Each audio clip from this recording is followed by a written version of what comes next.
urebye imvugo ya Tshisekedi ukareba bibera kuri Goma, ukareba ukuntu abasirikare ba Kongo batsindwa ariko bakinangira, niho biganisha. Ntego no kurwana kuko Tshisekedi uzi ko yabanje gushaka kumvikana na perezida wacu.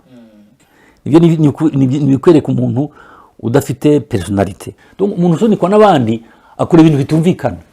Intambara muri Kongo ntayizaba, barishaka ariko ntibazayishobora kubera ko urabona deja M23 iri hafi ya Goma.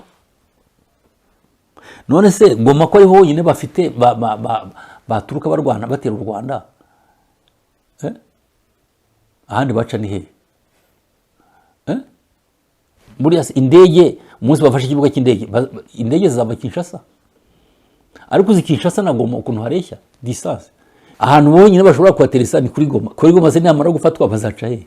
Ni kandi wafashe Goma niba ukaba yahafashe ni akanya gato. Tuvuye ko batarafata ikibuga cy'indege, noneho indege zikaza n'abasirikare bagatera Rubavu, ni by'akanya gato, iminota ingahe?